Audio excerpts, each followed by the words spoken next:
The emergency lights flashed red across the enormous council chamber. Taemin stood at the center of the circular room, watching as representatives from 40 different alien species took their seats. His hands trembled slightly as he held the data tablet. What he was about to present would shake the entire Galactic Council. "The 7th Fleet is gone," Taemin announced. His voice echoed in the quiet chamber. "Just like the 6 before it." No distress signals, no wreckage, nothing. The council members looked at each other with concern. Some whispered in their native languages. Others simply stared at the holographic display that Taemin activated. The display showed a small yellow star in a distant spiral arm of the galaxy. Next to it, the word Sol glowed in red letters.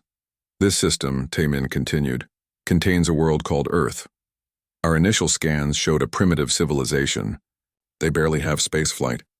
Their weapons are simple. Their governments are divided and fight among themselves. By all logic, they should be easy to conquer." A tall alien with blue skin stood up. "Then why have 7 fleets disappeared?" Taemin took a deep breath. "That is what we need to find out." He pulled up another screen. It showed a list of names and dates. 10 years ago, the Kralix Armada entered the Sol system. 300 ships. They were the first. We never heard from them again. We assumed it was a technical failure or perhaps a natural disaster. The display changed. 8 years ago, the Quellan War Fleet went to investigate. 500 ships gone, no trace. More images appeared. The Gordoth Invasion Force, the Telmac Conquerors, the Vren Raiders. The Zalith Swarm, the Dravos Legion, all gone.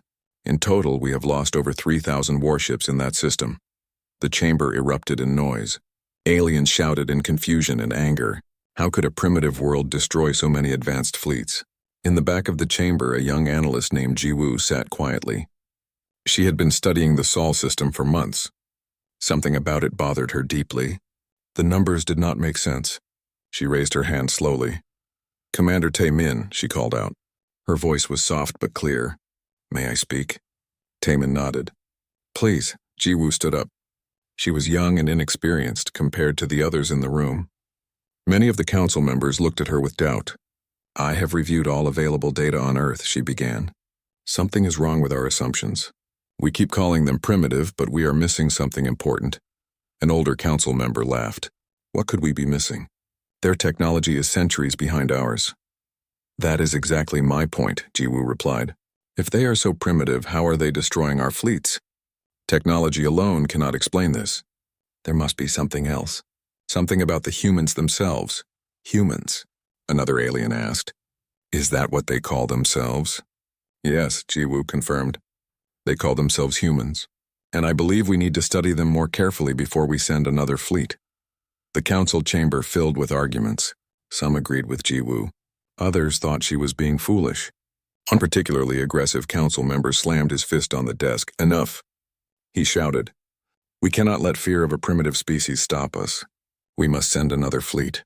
A bigger one. We will crush this Earth and discover what happened to our ships." Taemin held up his hand for silence. "I propose a compromise," he said. "We send another expedition, but this time with a different mission. Not conquest, discovery." He pointed to a skilled observer sitting near the front. "Hyunsu is our best intelligence officer. He will accompany the fleet with orders to observe and retreat if necessary. His mission is to gather information, not to fight. If there is danger, he will leave immediately and bring us answers." The council debated for hours. Finally, they agreed. An 8th fleet would be prepared. But this time, Hyunsu would go with them. His ship would stay hidden and safe. He would watch everything and report back. As the council meeting ended, Jiwoo approached Taemin. "Commander, I request permission to conduct my own investigation." Taemin looked at her curiously. "What kind of investigation?" "I want to search the old archives," Jiwoo explained. "Records from before the Galactic Council was formed. If Earth is as dangerous as I think, there might be warnings from ancient civilizations. Maybe someone encountered humans before and left records." Taemin considered this. "Very well. You have my permission. But be quick. The fleet leaves in 1 month." Jiwoo bowed respectfully and left the chamber. She headed straight to the Great Archive, a massive library containing millions of years of galactic history. If there were answers about Earth, they would be hidden somewhere in those ancient files. Meanwhile, Hyunsu prepared for his mission. He was a careful and experienced observer. He had survived dangerous missions before by being smart and cautious. But as he reviewed the data about Earth, he felt something unusual. Fear. He could not explain it. The humans seemed harmless enough in their broadcasts. They made entertainment about silly things. They argued over trivial matters. Their news showed constant conflicts between their own nations. They appeared chaotic and disorganized, yet 7 fleets had vanished. Yun-Su walked to the observation deck of the space station. He looked out at the stars. Somewhere out there in that distant spiral arm was a small blue world, a world that had swallowed 3,000 warships without leaving a trace. "What are you hiding, Earth?" he whispered to himself. In the archive, Jiwoo worked through the night. She searched through databases that had not been opened in centuries. Most of the records were about trade agreements, peace treaties, and scientific discoveries. But then she found something interesting, a warning beacon. It was old, very old. The file was marked with danger symbols from a civilization that no longer existed. Jiwoo opened it carefully. The text was in an ancient language, but her computer translated it slowly. As she read, her eyes widened in horror. "Beware the 3rd planet of the yellow star. We made contact with the inhabitants. They call themselves human. They have no natural weapons, no armor, no special abilities. Yet they are the apex predators of their world. They survived 5 mass extinctions. They domesticated predators as companions. They turn poison into medicine and food. They thrive in every climate on their planet. Most disturbing, they never stop. When injured, they fight harder. When losing, they become more dangerous. We barely escaped. Do not approach this species. They are not primitive. They are survivors." Jiwoo's hands shook as she saved the file. She needed to find more. If this warning was real, the Galactic Council was making a terrible mistake. Above the station, the 8th Fleet assembled. 500 ships, armed with the most advanced weapons in the galaxy. They were confident. They were prepared. They had no idea what was waiting for them at Earth. Hyun-Soo boarded his observation vessel. It was small, fast, and equipped with the best stealth technology available. He would stay hidden and watch from a safe distance. He would finally learn the truth about what happened to the other fleets. As his ship left the station, he looked back one last time. He wondered if he would return. In the archive, Jiwoo found another file.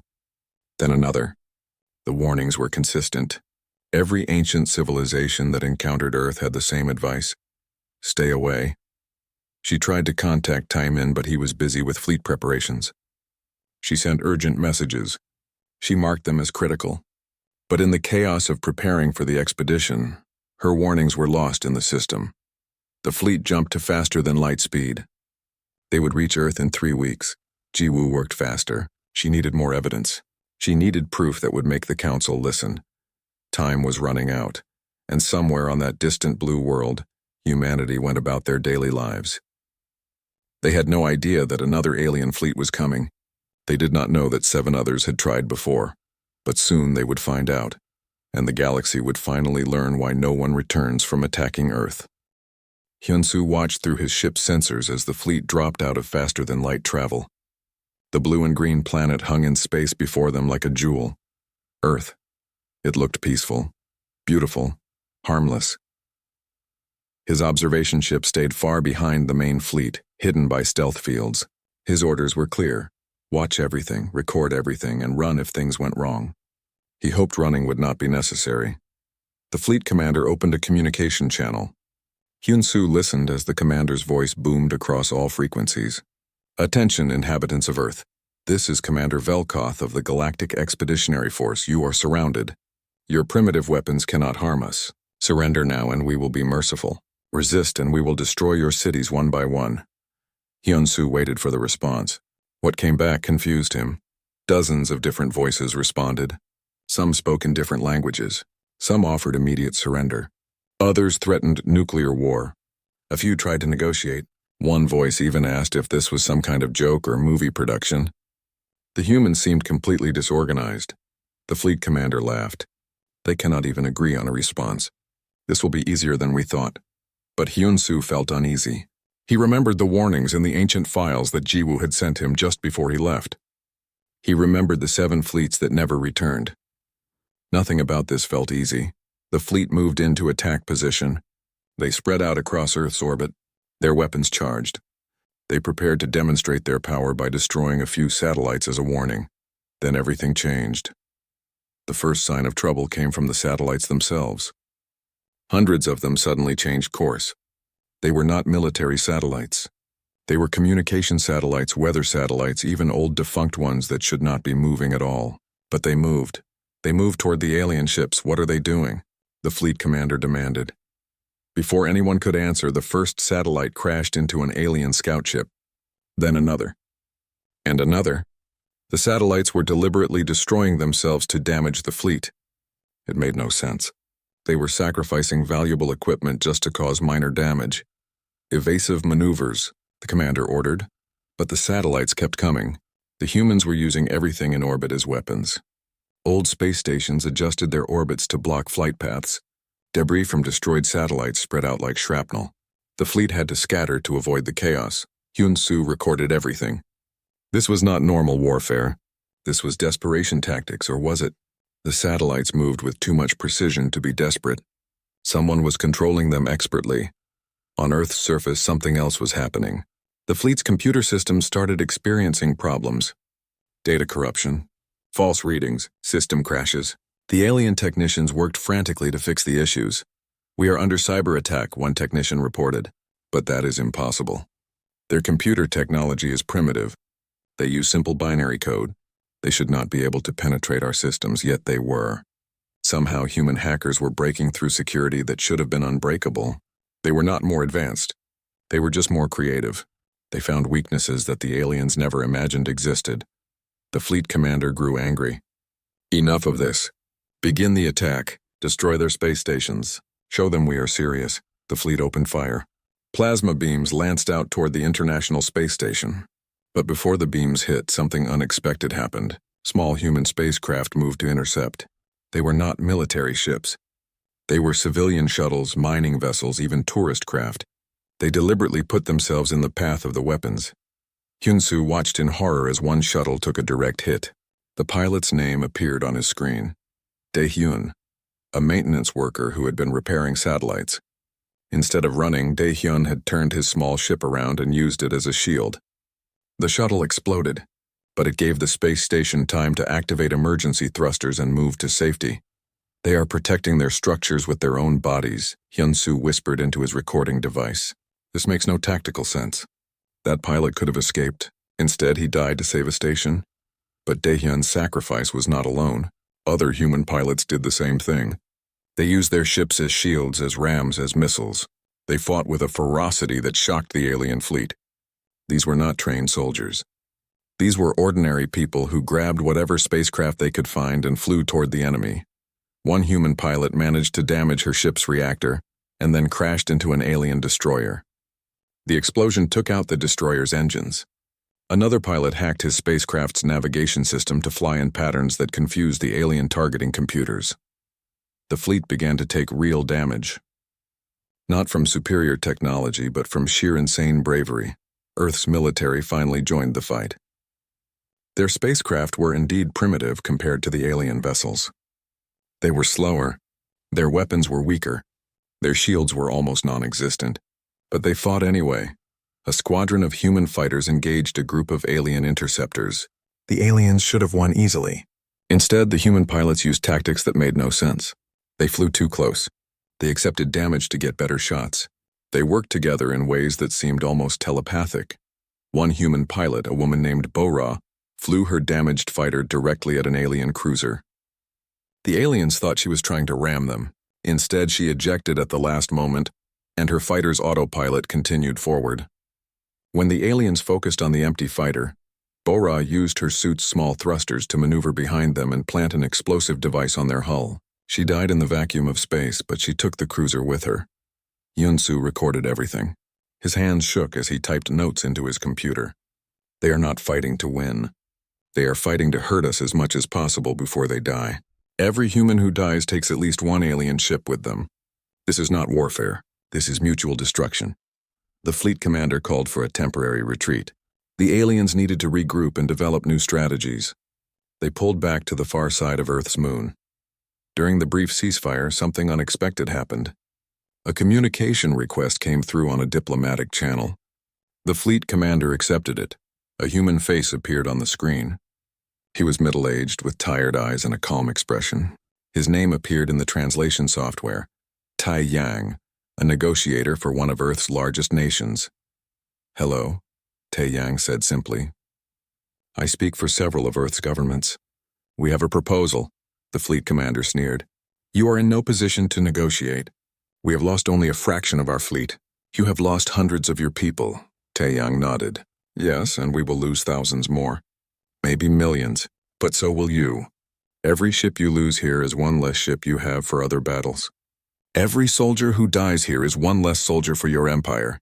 We can keep fighting until both sides are destroyed, or you can leave. You think we will run from a primitive species?" The commander laughed. Tai Yang's expression did not change. "I do not think you will run. I think you will make a smart decision. Let me show you something." He sent a data file. Hyun-Soo intercepted and watched it. The file contained videos, human entertainment, movies, games, stories, all of them about the same themes. Humans fighting impossible odds. Humans refusing to surrender. Humans winning through determination and sacrifice. "This is our fiction," Tai Yang explained. "This is what we dream about. Fighting, surviving, winning. Even when we should lose, we keep fighting. It is what we are. We have been doing it for thousands of years. We fought ice ages. We fought predators bigger and stronger than us. We fought plagues and famines in each other. And we are still here." He leaned closer to the camera. "You can destroy our cities. You can kill millions of us. But you cannot make us quit. And while you are busy here fighting us, what is happening to the rest of your empire? How many other enemies are you ignoring while you waste resources on Earth?" The fleet commander ended the transmission angrily. But Hyun-Soo could see the doubt in the commander's eyes. Tai Yang had made a good point. The fleet was supposed to be a quick conquest. Instead, they were trapped in a war of attrition with an enemy that refused to quit. Hyun-Soo sent his first report back to the Galactic Council. "Something is wrong here.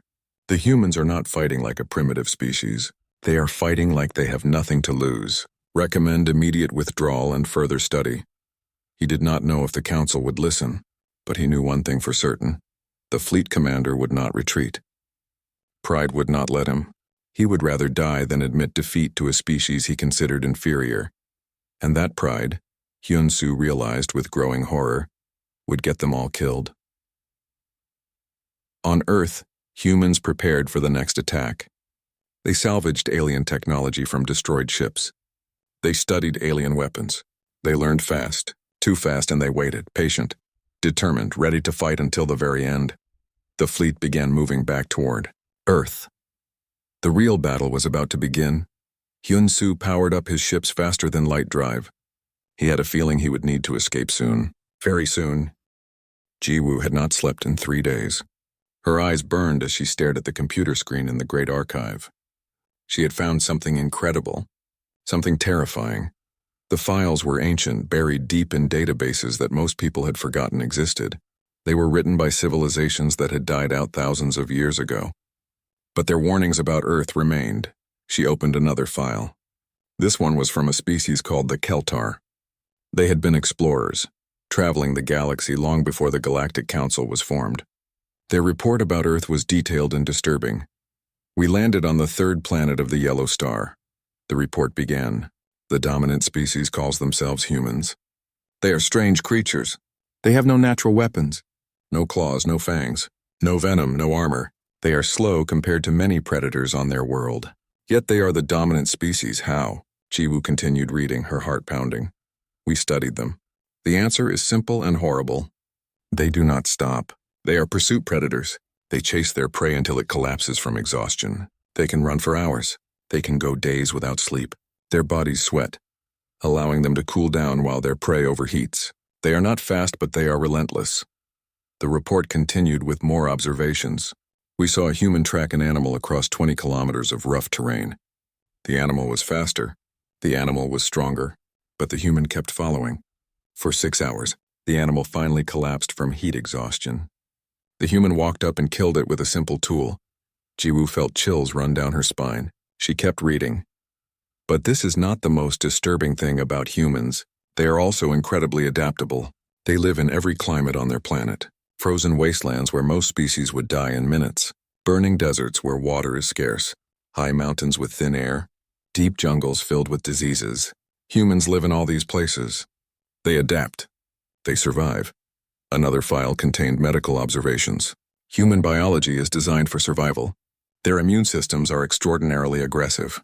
They treat their own bodies as battlegrounds, attacking any foreign organism. They can survive injuries that would kill most species. They have redundant organs. They can lose up to 30% of their blood and still fight. They can function with damaged limbs. One human we observed continued fighting with 3 broken ribs and a punctured lung. Jiwoo found a video file.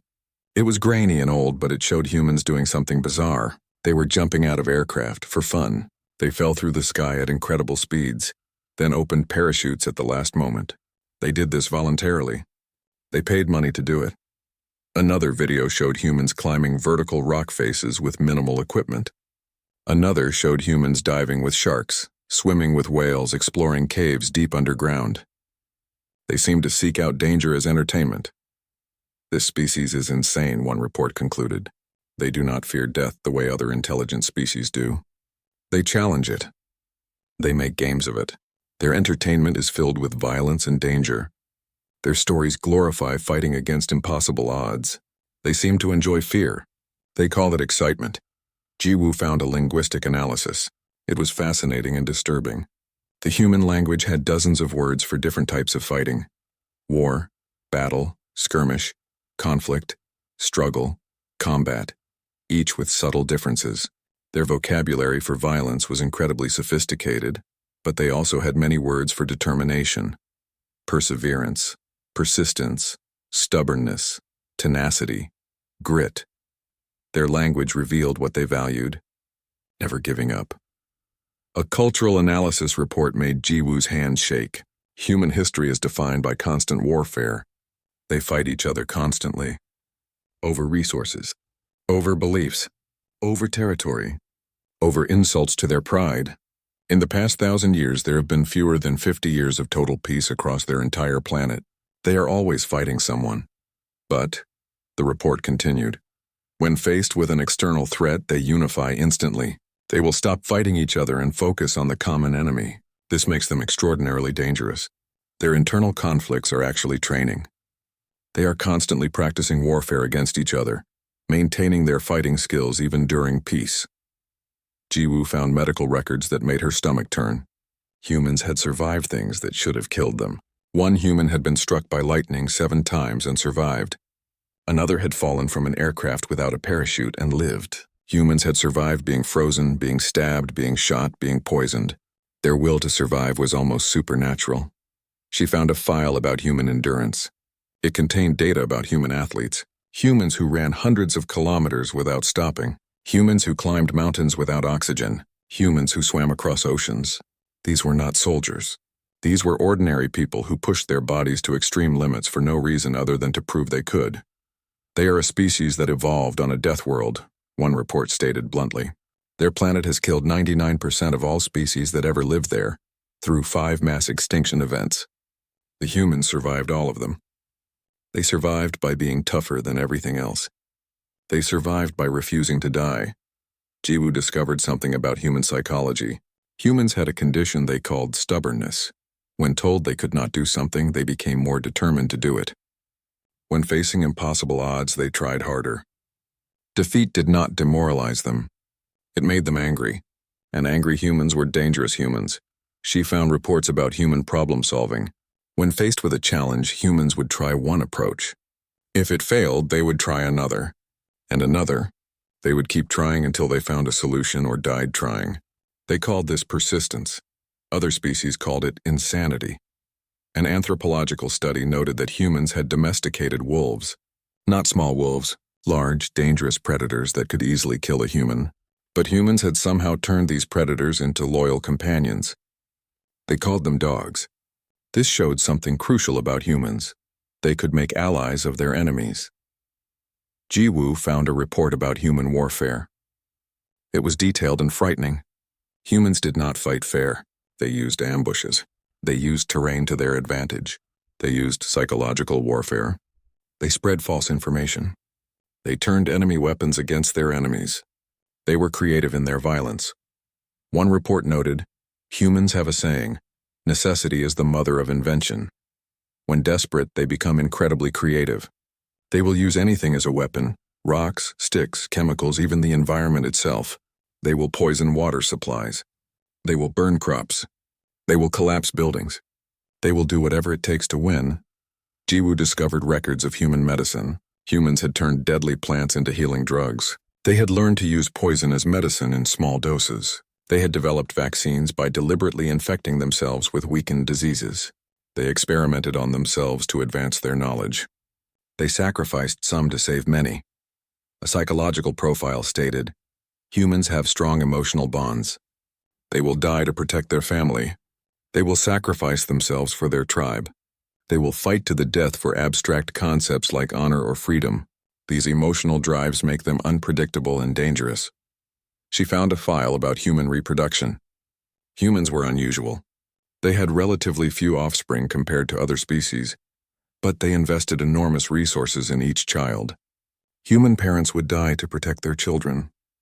This made attacking human civilians extraordinarily dangerous. Every civilian casualty created more soldiers motivated by revenge. One ancient report concluded, "If you encounter humans in space, do not engage. They are not a spacefaring species yet, but they will be. When they are, they will be the most dangerous species in the galaxy, not because of their technology, because of their nature. They are survivors. They are fighters. They do not quit. Avoid them at all costs." Jiwoo compiled all the files into one massive report. She attached every ancient warning, every analysis, every observation. She marked it as critical emergency and sent it to Taemin, to the Galactic Council, and to Hyunsu. But space is vast. Communications take time. The message would reach them, but would it reach them in time?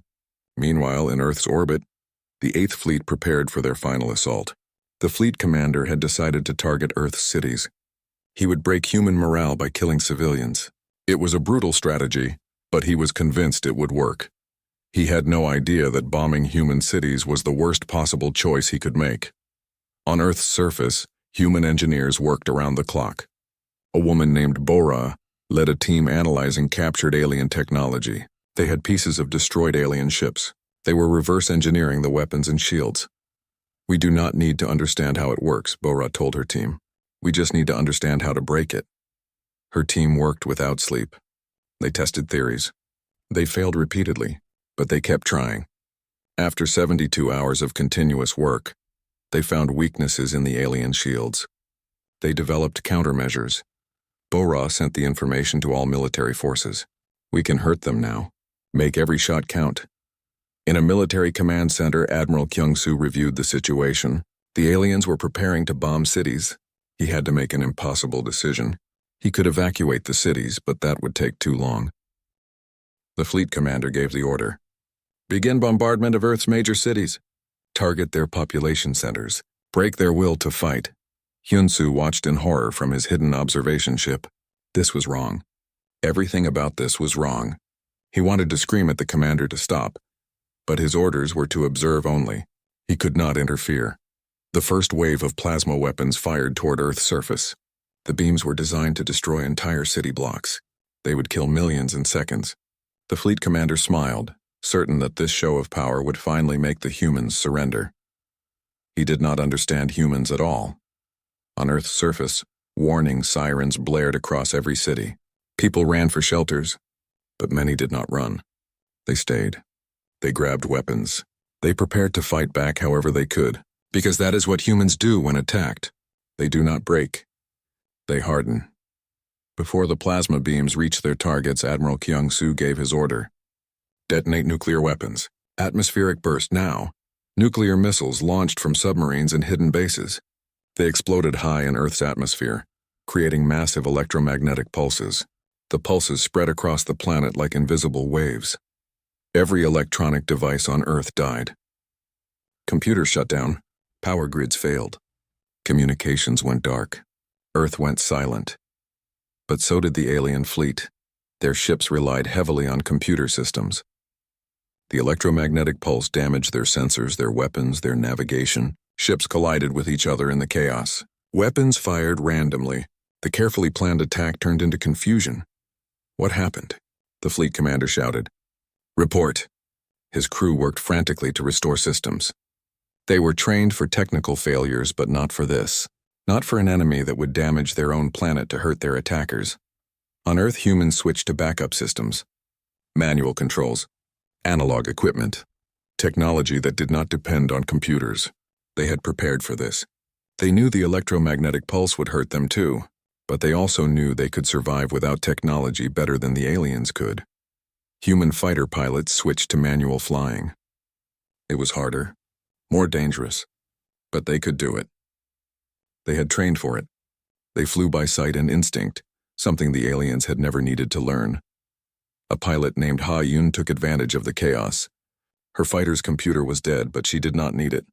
She flew manually toward the alien flagship, weaving between disabled ships.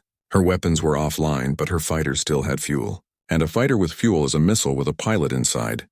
This is Ha-Un, she said into her dead radio, not knowing if anyone could hear. For Earth, for humanity, for every person they tried to kill. She aimed her fighter directly at the flagship's bridge. The aliens saw her coming.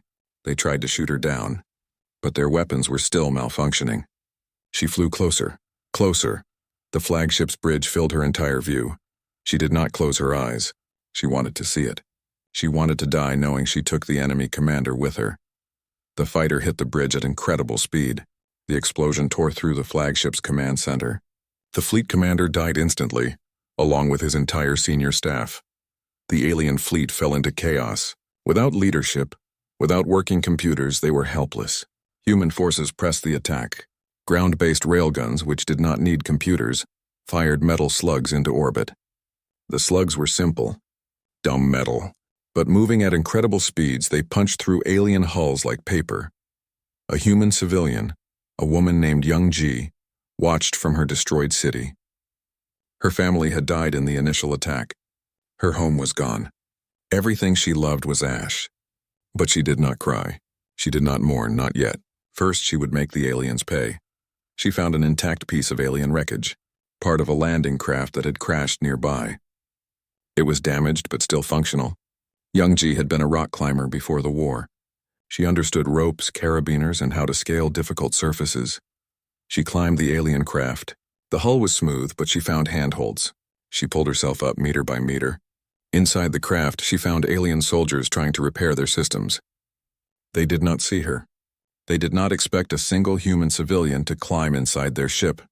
Young Ji had grabbed explosives from a destroyed military vehicle.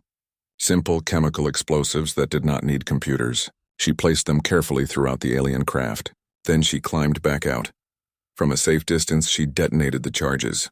The alien craft exploded. Young Ji felt nothing. No satisfaction. No revenge. Just emptiness. Her family was still gone. But at least she had fought back. Across Earth, millions of stories like Young Ji's played out. Every civilian who lost someone became a fighter. Every destroyed city produced thousands of volunteers for the military. The aliens had thought that bombing cities would break human morale. Instead, it created an army of people who had nothing left to lose. In space, Hyun-soo recorded everything. His hands shook as he typed. The humans are fighting with technology from 100 years ago. Manual controls, chemical weapons, kinetic projectiles. They have abandoned modern warfare and returned to ancient methods. And it is working. The fleet is falling apart. He sent another urgent message to the Galactic Council. We are losing. Not because they are stronger, because they are willing to sacrifice everything. They destroyed their own infrastructure to hurt us. They accept any cost to win. This is not warfare. This is mutual annihilation. Admiral Kyung-soo coordinated the defense from a hardened bunker.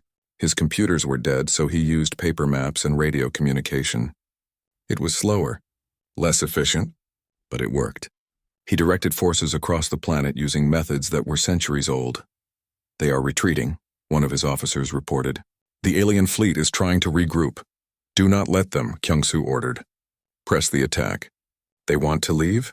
They should have left before they killed our civilians. Now we finish this. Human spacecraft flying on manual control pursued the retreating aliens.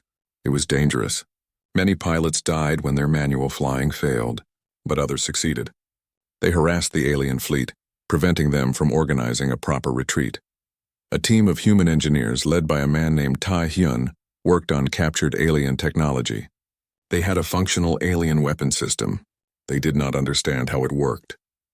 They did not care. They just needed to aim it and fire it. Point it at that cruiser, Tai Hyun ordered. The big one. Calculate the trajectory manually. His team used pencils and paper to calculate the firing solution. It took 10 minutes. A computer would have done it in seconds. But they did not have computers anymore.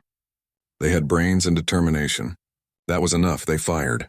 The alien weapon hit the alien cruiser, tearing through its hull. The cruiser exploded. The team cheered.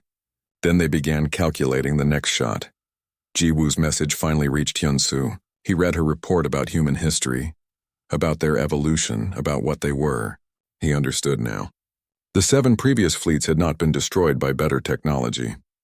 They had been destroyed by better determination. Humans were not the strongest species. They were not the smartest. They were not the fastest. But they were the most stubborn. And in war, stubbornness matters more than almost anything else. He sent a message to Ji-woo. You were right. About everything. The humans are winning not because they are advanced, but because they refuse to lose.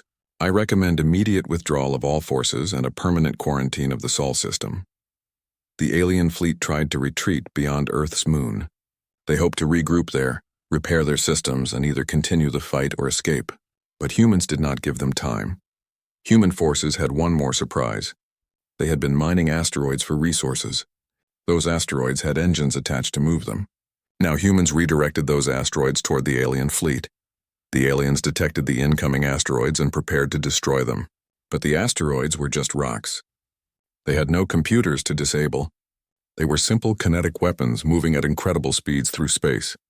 The first asteroid hit an alien carrier. The impact was catastrophic. The carrier broke apart. Debris spread across space, damaging nearby ships. More asteroids followed. The aliens tried to shoot them down, but their weapons were still malfunctioning from the electromagnetic pulse. Some asteroids missed, but others hit their targets. Each impact destroyed or disabled an alien ship. The fleet was down to 30% strength. Systems were failing. Morale was broken. The aliens had come expecting an easy conquest. Instead, they found themselves fighting for survival against an enemy that seemed immortal. A message came from Earth. Admiral Kyung-soo's voice was calm and cold. Alien fleet, this is your last warning. Leave our system immediately. You have 1 hour. After that, we will destroy every ship that remains. You came to conquer us. You failed. You killed our people. You destroyed our cities. For that, we will never forgive you. But we will let you leave. Once. Now. This offer will not be repeated. The acting commander of the fleet, a junior officer who had survived Ha-eun's attack, faced an impossible decision. Continue fighting and certainly die, or retreat and admit defeat to a primitive species. Pride said fight. Survival said run. He chose survival. All ships retreat maximum speed. Jump to faster than light as soon as possible. The alien fleet limped away from Earth. Human forces pursued them to the edge of the solar system. The Galactic Council chamber was completely silent. Every seat was filled. Representatives from 50 different species waited. They had heard rumors, whispers of disaster, but now they would hear the truth. Hyun-soo stood at the center of the chamber. He looked older than when he had left. His eyes held something they had not held before. Fear. He placed his data tablet on the podium and began his report. The 8th Fleet is destroyed, he said quietly. Of 500 ships, only 23 survived to return home. We lost over 95% of our forces. The chamber erupted. Aliens shouted in disbelief. Some accused him of lying. Others demanded to know how such a disaster was possible. Hyun-soo waited for silence. I have recordings, he continued. I have data. I have evidence. But before I show you, I need you to understand something. We did not lose because humans have better technology. We lost because we do not understand what humans are. He activated the holographic display. Images from the battle appeared. Aliens watched in horror as human pilots deliberately crashed their ships into alien vessels. They saw Young Ji climb into an alien craft and destroy it from inside. They saw Ha-Un's final flight into the flagship's bridge. They fight like they have no fear of death, Hyun-Soo explained. But that is not accurate. They fear death. They just refuse to let fear stop them. Every human who dies tries to take at least one of us with them. They turn their own bodies into weapons. He showed footage of the electromagnetic pulse. They destroyed their own infrastructure. They disabled their own technology. They accepted massive damage to their civilization just to hurt us. No other species would do this. It is insane. But it worked. Ji-woo stood up from her seat. She had been invited to present her findings. She walked to the podium carrying a large data file. I have studied human history, she said. I have reviewed every ancient record about Earth. Every civilization that encountered humans left warnings. We ignored those warnings. She displayed the ancient reports on the holographic screen. Humans evolved on a death world. Their planet has killed 99% of all species that ever lived there. The humans survived 5 mass extinction events. They survived ice ages. They survived supervolcanoes. They survived plagues that killed most of their own population. They are the ultimate survivors. The council members watched as Ji-woo presented her evidence. Images of Earth's harsh environments. Records of human endurance. Stories of human persistence. The evidence was overwhelming. But survival is not what makes them dangerous, Ji-woo continued. What makes them dangerous is this: they never stop learning. They never stop adapting. They never stop fighting. She showed data from the battle. In 3 days, they reverse-engineered our shield technology. In 1 week, they developed countermeasures. They had never seen our weapons before, but they learned how to defeat them. They are not more intelligent than us. They are more desperate, and desperation makes them creative. Tae-min stepped forward. He looked at the council members. I told you we should not send another fleet. I was overruled. Now we have lost another 500 ships. How many more will we lose before we accept the truth? A senior council member stood. What truth? That we should fear a primitive species? Yes, Tae-min said simply. We should fear them. Not because of what they are now, but because of what they will become. Hyun-Soo activated another display. Before we retreated, we detected something. The humans are studying our captured technology. They are already building new ships based on our designs. They will have faster-than-light travel within a generation. Maybe sooner. The chamber fell silent. Every alien understood what that meant. Humans in space. Humans spreading across the galaxy. Humans with advanced technology and their savage determination. If we attack them again, Ji-woo said, they will develop even faster. Every attack makes them stronger. Every fleet we send teaches them more about our technology. We are training them to fight us. A military commander stood up. Then we should destroy them now, before they become a threat. We should assemble a massive fleet, so large that Earth cannot possibly survive. Glass the entire planet. Eliminate them completely. Hyun-Soo shook his head. We cannot. Earth has 8 billion humans. Even if we destroyed 99% of them, that leaves 80 million survivors. If even a fraction of them escape into space with stolen technology, they will spread across the galaxy. And they will remember what we did. They will seek revenge. Do you want 80 million angry homeless humans scattered across space, using our own technology against us? The council member sat down slowly. He had not considered that possibility. No one had. Ji-woo continued. Humans have a saying, what does not kill me makes me stronger. Every time we attack them, we make them stronger. Every time we fail to destroy them completely, we teach them more. The only winning move is not to play. Another council member spoke up. But what if they attack us? What if they develop space travel and become aggressive?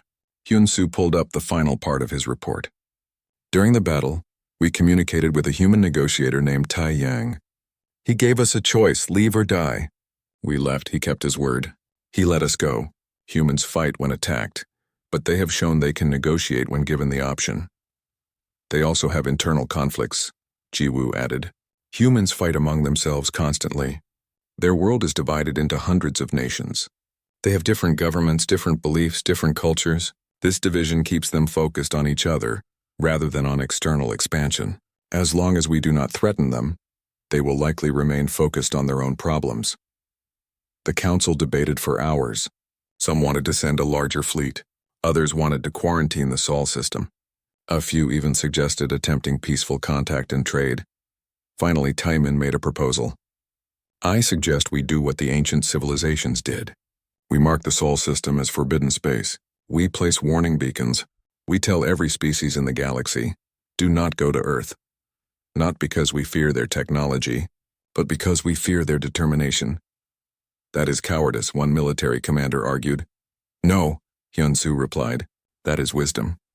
The ancient civilizations tried to warn us. We ignored them. 8 fleets paid the price. How many more must die before we learn? The vote was close. But eventually the council agreed. The Sol system would be quarantined. Warning beacons would be placed. Every spacefaring species would be informed. Earth is dangerous. Stay away. Ji-woo was assigned to write the official warning. She worked on it for days, trying to capture the truth about humanity in words that other species would understand. Finally, she finished. The warning was programmed into beacons and placed around the Sol system. It broadcast in every known language. Warning to all spacefaring species. The system ahead contains a death world inhabited by a species known as humans. This species is extremely dangerous. They possess primitive technology but advanced determination. 7 fleets entered this system to conquer it. All were destroyed. An 8th fleet entered to investigate. Only 5% survived. Do not attack this species. They do not surrender. They do not retreat. They adapt and overcome. They will sacrifice their own civilization to defeat an enemy. They turn every loss into a lesson and every lesson into a weapon. You have been warned. The beacons went active. The Sol system was now marked as forbidden space. No military vessels would be allowed to enter. Trade and diplomatic contact would be permitted, but only with extreme caution. Hyun-Soo watched the beacons from a distance. Do you think it will work? He asked Ji-woo. She shook her head. The warning will keep out the cautious species. But there are always aggressive ones. Species that think they are stronger than the others. They will ignore the warnings. They will attack Earth and, Hyun-Soo asked, and they will die, Ji-woo said quietly, just like the others. And each time humans will learn more. They will capture more technology. They will grow stronger. Eventually they will have everything they need to leave their system. Hyun-Soo nodded slowly. How long do you think we have? Before humans achieve faster-than-light travel? Ji-woo considered. With the technology they captured from our fleet? 20 years. Maybe less if someone else attacks them and they capture more. And then they will explore the galaxy. They will meet other species. Some meetings will be peaceful. Some will not. But one thing is certain. The galaxy will never be the same. Hyun-Soo looked at the distant stars. Somewhere out there on that small blue world, humans were rebuilding. They were studying alien technology. They were preparing for the day when they would join the galactic community. We should have left them alone, he said. Yes, Ji-woo agreed. But we did not. And now we must live with the consequences. On Earth, Admiral Kyung-soo stood in a rebuilt military headquarters. On his desk were blueprints for new spacecraft. Designs based on captured alien technology. Engineers across the planet were working on them. How long until the first prototype? He asked his chief engineer. 10 years, sir. Maybe 15. Make it 5, Kyung-soo ordered. The aliens will come back. Maybe not soon, but eventually. And when they do, we need to be ready. Not just to defend Earth, but to take the fight to them. The engineer nodded and left. Kyung-soo looked at a map of the solar system on his wall. He placed a pin on Mars.